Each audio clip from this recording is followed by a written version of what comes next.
Supreme court में NEET मामले की सुनवाई शुरू हुई और सुनवाई शुरू होते ही सुप्रीम कोर्ट ने एनटीए के उस दावे को बेबुनियाद बताया जिसमें कहा गया था कि नीट यूजी 2024 का पेपर लीक 5 मई की परीक्षा शुरू होने के सिर्फ 45 मिनट पहले छात्रों को दिया गया।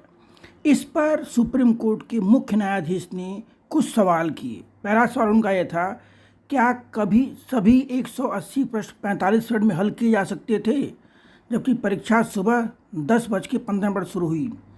तो उसमें एसजी सॉलिसिटर जनरल ने बोला, पेपर हल गिरोह के 7 व्यक्ति थे जिन्होंने प्रश्नों को आपस में बांट लिया और उसे हल किया। फिर मुख्य न्यायाधीश ने पूछा कि क्या प्रश्न पत्र 45 मिनट में हल किया गया और छात्रों को याद कराने के लिए भी दे दिया गया? यह बहुत दूर की कौड़ी है, यह किसी कल्पना से कम नहीं है।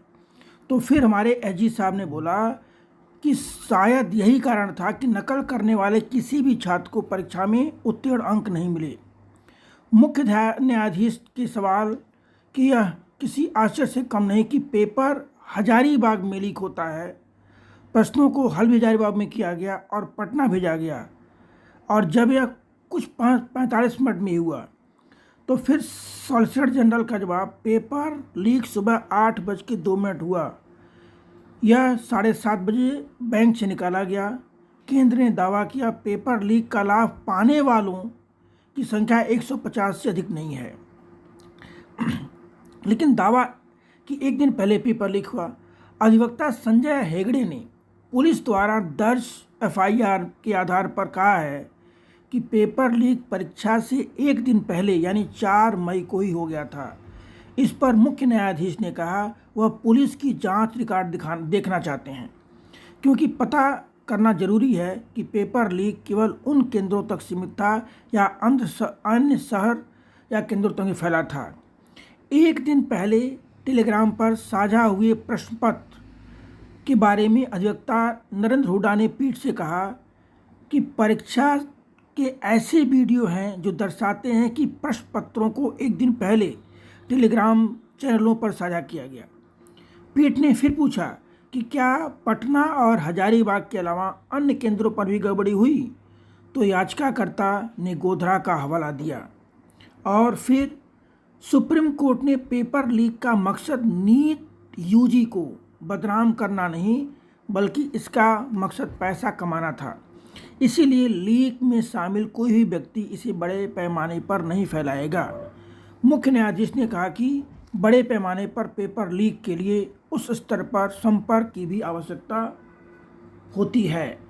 और फिर मुख्य न्यायाधीश चंद्रचूड़ ने मौखिक रूप से कहा कि यदि पेपर और वास्तविक परीक्षा के बीच का अंतराल लंबा था तो यह व्यापक और बड़े पैमाने पर उल्लंघन का संकेत होगा। अब सीबीआई की रिपोर्ट क्या कह रही है? सुनवाई के दौरान सॉलिसिटर जनरल तुषार मेहता ने सीबीआई रिपोर्ट पेश करते हुए पीठ को बताया कि हजारीबाग के एक विशेष परीक्षा केंद्र पर एक व्यक्ति ने 5 मई की सुबह 8 बजे से 9:20 तक अनधिकृत रूप से प्रश्नों को लीक किया। मेहता ने कहा कि इसके बाद प्रश्न पत्रों को हल किया गया और गिरोह ने लोगों को उन छात्रों को प्रश्न पत्रों के उत्तर याद करने के लिए मुहैया कराए।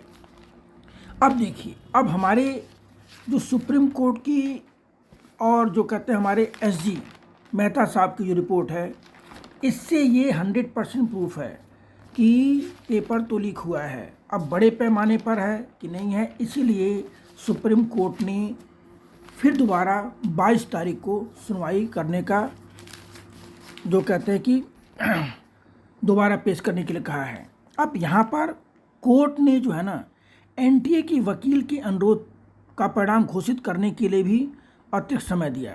कोर्ट ने सिंपल बोला कि शहर और सेंटर वाइज जितने बच्चे हैं सबका रोल नंबर के हिसाब से भले आप नाम छुपा सकते हो बट सबका रिजल्ट आप जारी करिए।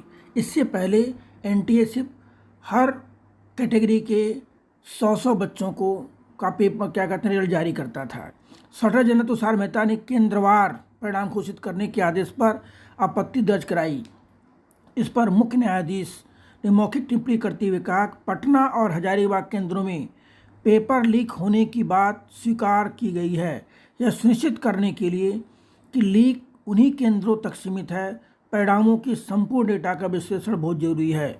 इस पर मेहता ने कहा कि इससे छात्रों की निजता का उल्लंघन का खतरा है। तो पीठ ने कहा पहचान छुपाने के लिए डमी रोल नंबर आवंटित किए जा सकते हैं, मतलब कि पहचान छुपाने के लिए